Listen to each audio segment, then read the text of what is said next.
Alright, what's up guys, Single Player Nacho here. There are so many dead things in the Resident Evil series. Zombies, plants, the Red Boulder lineage, Code Veronica remake. Just lots of death there. However, these are 10 invincible, nearly immortal B.O.Ws. I actually think this list will shock some of you. These bioweapons have stood the test of time and have continued on from the game they were introduced in. They sneaked out of Raccoon City, or somehow survived certain death. Hello, this is Oswald Spencer. Go and join the new Discord for updates, memes and more. Also, be sure to follow Nacho on Twitch, or I personally will tickle your feet with the tires of my wheelchair. Links are in the description. Love you. Josh Kashash Jaknaka. Nyx, aka Pickle Thing. The Nyx is one of the more obscure monsters of the series, and I fail to understand why it isn't more popular. After all, this is the only B.O.W. whose whereabouts are still unknown to this day. It is recognized as an unrecognizable flesh mesh, combined with various body parts and a fucking tyrant just to throw us off even more. What is this? Well, whatever the Nyx is, it not only survived the events of Resident Evil Outbreak, it was one of the strongest and indestructible monsters in all of Resident Evil history.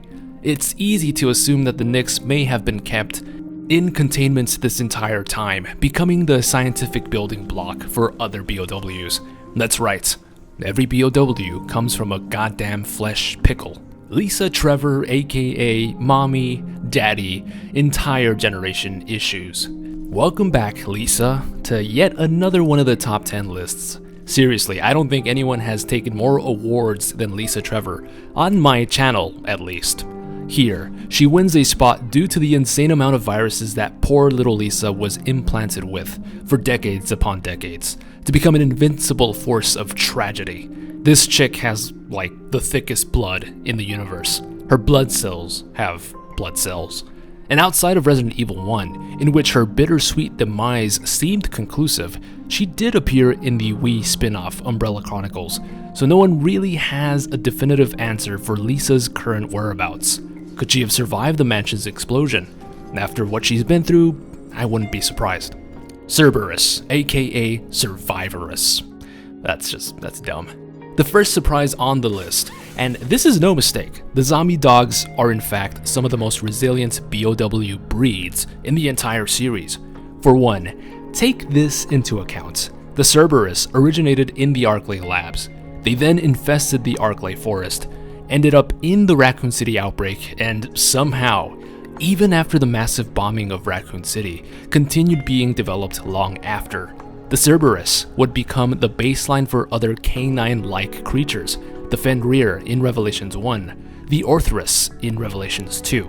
And hell, who's to say that those annoying jumpy bitches in Resident Evil 7 weren't crossbred with Cerberus DNA? There's something about dogs that make bioweapon companies very happy, whether it's dog loyalty or who knows. Maybe they're just cute.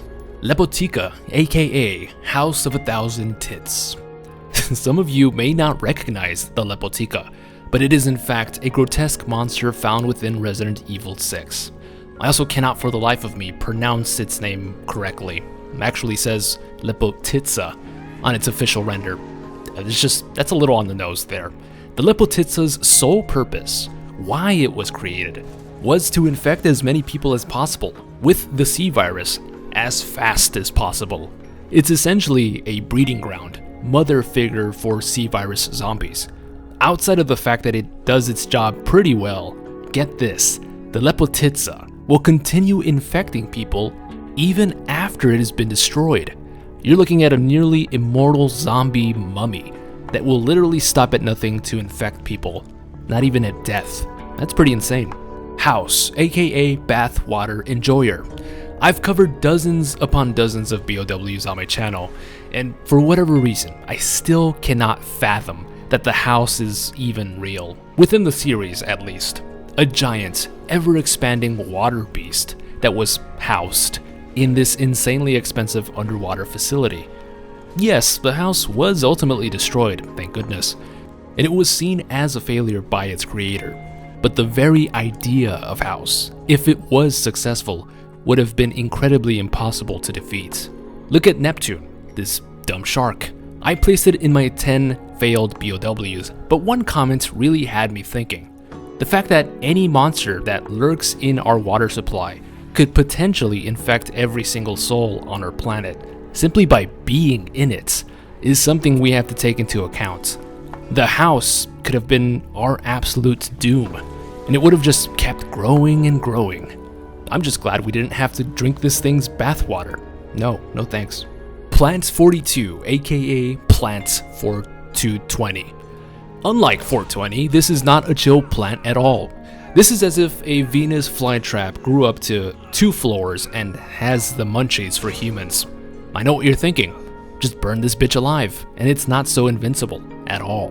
But the Plant 42, along with other agricultural-based B.O.Ws, are recognized as irregular mutants, rare cases where a B.O.W is manifested out of more surprising organisms.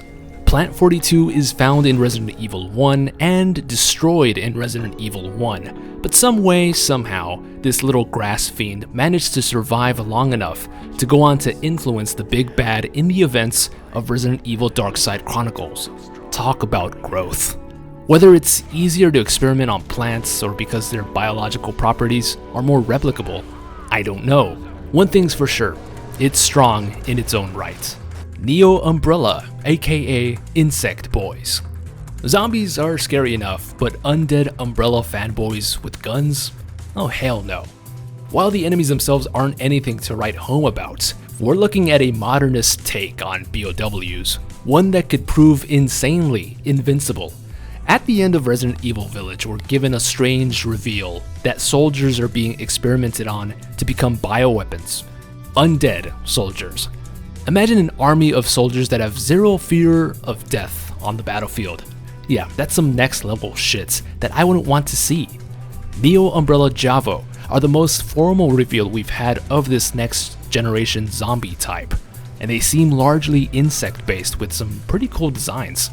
A platoon of these would cause any cityscape untold amounts of damage and death. Not cool, Umbrella. Mother Miranda's fetus thing. Yes, it's the Megamycete. This friggin' thing is looked at as a god, known as the Black God. It is also one of the longest gestating pieces of flesh in Resident Evil lore, since, hold your breath, 1919.